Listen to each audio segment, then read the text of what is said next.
Good morning, everyone, and welcome to the March 4th, Monday meeting of the Stockbridge Assessors. Good morning. Okay, so the minutes were sent to you guys. Did you have a chance to review them? Yes, Okay. I'd make a motion from the chair to approve. Second. All those in favor? Aye. Okay, number two, there is, or was there just one? Motor vehicle abatement.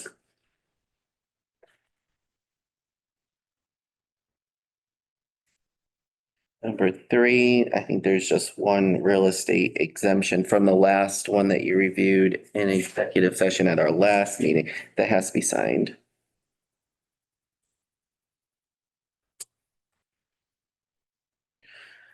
Number four, at the last meeting, I mentioned that the map changes were ready to go. Actually, they're actually being mailed. I had a few more that I had to investigate that had to be sent out. Those were the ones that you sent me, Doug, about the Laurel Hill, a few Laurel Hill issues. So I got that ready to go. So those are actually, I'm going up to the post office today to get those out to Cartographics. I did send them an email so they know they're coming. Because we're sending every deed we have on record along with every survey and plan that was recorded last year. This might be the last year that we actually send all the deeds. All they do anyway is scan it and send it back to us. We can do the same thing, scan it and just send them the digital file. I get so nervous sending out, 200 deeds, and with all of our work that we've done on them throughout the whole year. I've got notes and I use it for the sales analysis, but we've never had an issue through the mail getting them there or getting them back. But I will say I get a little bit nervous. So we may change that next year. So we scan them in. Tammy could scan them in or I can scan them in. And then we'll just send the digital. I just got to figure out a way of doing it that's going to work. So we're not scanning in and sending 200 PDFs to them. We could do it all at once, but I will say our scanner, the copier in the copier room is just finicky. It's had issues. How many map changes do you normally get a year? About? 6 or 7, but we actually send the entire every single deed because they'll go through the easements, they'll go through any changes that aren't specific to plan that's been recorded. So like if a property, they combine their lots and they're referencing our map and lot numbers, they need to see those so they can then come back to me and say, okay, change this and this to like the Henderson property where they've split that off again. They're gonna have to create 2 separate lots for that. And I'm gonna have to take that one lot and create 2 separate lots, but they tell me how to do that. But there's not a lot that we usually send them, but all the surveys, whether there's a change or not, we send those to them to review. And really they're the go-between for any changes. It's just the deeds that are, you should see the size of the box that we're sending to them. It's massive. And I've actually heard from other assessors that say, why do they make you send in your deeds? We don't ever do that. I'm thinking, well, there's got to be a reason. And it must be because they're sending a digital file. We aren't paying Cartographics to go in and print the deeds off of mass land records. That's our job to do that. Maybe they've got an agreement with them to do that, but we don't. So those will go out this morning. The 3 ABC forms were due on Friday. I will go through the list. I think we've got most of them. We got about 3 or 4 asking for extensions because we're also asking for the Form PC to be attached with it. Form PC doesn't usually come in until their taxes are filed. And so that could come in the summer. And all I've been telling them is just get us the extension form so we know that it's not floating around out there or that it got lost in the mail. And so far people have really caught on and they've been doing that. So I'm going to go through the ones that haven't been returned and that don't have an extension. We'll send a reminder letter to them at the end of the week. Again, I don't think there's a lot of them. The same thing with number 6, personal property forms, form of list were due March 1st. We don't charge a late filing fee on those because we would really like to get all of them back. So those could stagger in, throughout the year as well. I won't be making changes until late summer anyway. So anyone questioning, what is a form of list, please give us a call. We'll explain it to you. Number 7, there was, I think I had mentioned this before, March 11th, which I think is next Monday, was our appellate tax board Zoom appeal hearing for Camp Mackinac. And I had not heard anything from anyone up until last week. So I sent Mark Murphy, their attorney, who I've dealt with for many, many years. I sent him an email, said, do you realize that there's a court case scheduled for March 11th? And typically we do a settlement where we meet halfway, but I need their income approach to value because they haven't listed any valuation number on their actual abatement forms. So I sent him a message and he got back to me and said, we're working on those, but we'll have to postpone the hearing.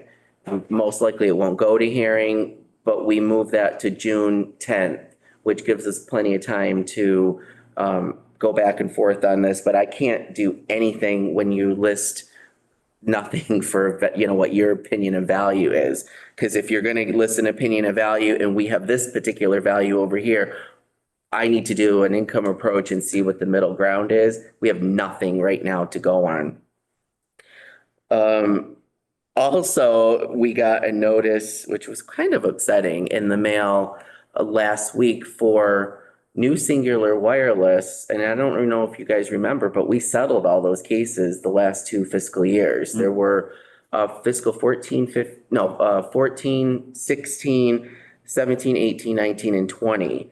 And within fiscal 21 and fiscal 22, those were all settled. Tammy issued abatements, you guys signed them. Well, last week I get a notice, and it was quite alarming when I saw it, that an appellate tax court case had been scheduled for March 27th for all of those cases. Tammy knows how I flipped out on that. And I was just like, what are they talking about? So I immediately contacted Rebecca at the appellate tax board. And I was panicking. I'm thinking, are they still going to go for, is this an additional appeal that I don't know about? And she's like, look, you need to deal with them. We never got a withdrawal form or anything. So I talked to this lady, Nancy, who actually represents AT&T, but New Singular Wireless is part of that. And even she was like, well, we're not withdrawing anything unless we know what these are. And I'm like, are you kidding me? I've got all of the abatement certificates. I have the entire email stream of when this was settled. So I sent her everything that I have, and she wrote back saying one of the paralegals there is going to research it. I didn't send the email back and forth, but it clearly says from 21 and 22, these are the numbers. We will issue, the board will sign off on it, which I'm sure is in our meeting minutes. And I'll send you a copy of the actual certificates. I have it all documented, and I still haven't heard back from her. So, and then Rebecca at the appellate tax board seemed like she was a little upset. Because I was upset. And she's like, look, you never told us that these were withdrawn. And I'm like, is this going to me or is this going to her? I don't withdraw cases. That has to be done by them. They took us to court. Yeah. So I will find out this week. It was March 27th that they set up this hearing. There's no need for a hearing. These have been settled. So I will make sure that somehow those withdrawal forms Did they pay us? get done. Well, yeah, they were paid and then we issued the refunds because they scheduled 6 hearings all at once. There's the reason it goes from fiscal 14 to fiscal 16 is because fiscal 15, they filed, but they filed late.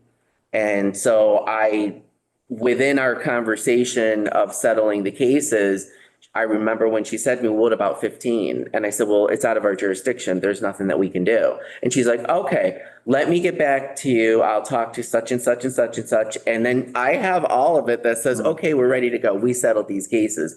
I've never seen this happen before. Yeah, so the thing is, even if you go to the hearing, I think all of the documentation you have. It's all there. It's all there. And theoretically, they were given a check. Oh, yeah. And they were cashed the check? Yes. So the thing is, I think, Yeah. issuing the check and then cashing the check is. Yep, and I can get I'll have to get a copy Yeah. of that. I mean, that's- If she can't if she's not gonna file those withdrawals, then I would have to present all the information as a motion to dismiss. Mm-hmm, Yeah, I And mean, that can be done a week before mm-hmm. the appellate tax board. I was just shocked. by you issuing the check, by the town issuing the check and then cashing the check is almost like an offer and acceptance Mhm. of the settlement. True. And so I think, I think it would be a We very, have it documented, so. be a very short hearing. I think so too. Yep, I just felt like the email coming back from, their new Singular Wireless attorney is like, oh, well, we'll look into that. Look into this, it's done, so I was a little like, I'll admit I was upset. I'm like, we spent a long time. I've got all my data sheets where we figured out it was basically like we typically do. This is what you think the value is. This is the value we came up with. We split the difference. And the amounts in my worksheets match exactly the amounts that they agreed to. But you're right. If it has to go to, I'm hoping this week she'll just be like, yep, we'll send in the withdrawals, but really it's in, they have to do this. I can't file a withdrawal on anything. These are their cases. And I double checked, they have not filed from, going forward after 20.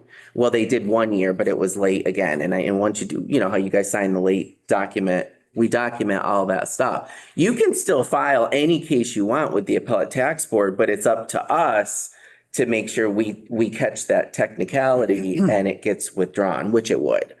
I just found it alarming. I've never, ever seen that happen. And I realize there's a backlog at the appellate tax board. It's not their fault. They basically are saying it's an open case because we never got a withdrawal from you guys. I have sent withdrawal forms to attorneys. They should have these things, but I'm like, just sign it and get this copy to this person. That we get the copy, they keep the original, and one goes to the appellate tax board. That never got done. And we're already now 2 years past when we issued those abatements. It's just bizarre. I'm hoping I'll update you when it gets settled. I mean, it's settled, but I mean settled with the withdrawal forms being submitted. We're gonna be coming up on the second half billing, so I have to order supplies for labels because we're responsible for all the changes for the second half bills. I'm not sure how I'm sure it's still gonna be done by Erica, but I don't know. Usually we start working on it now, but I need to order some things in order to get that part of it done. So I'll do that this week. And that's all I have. Again, I did put down here for the board to go into executive session. However, at the last minute, I noticed on this particular application that something was left out that I need to investigate a little bit more. So we don't have to go into executive session today. Okay. Tammy, is there anybody online? Anybody at the table have anything? No, I'd entertain a motion to adjourn. so moved. All those in favor? Oh, we gotta have a second. Second. All those in favor? Aye. Aye. Thank you, everyone. Thank you.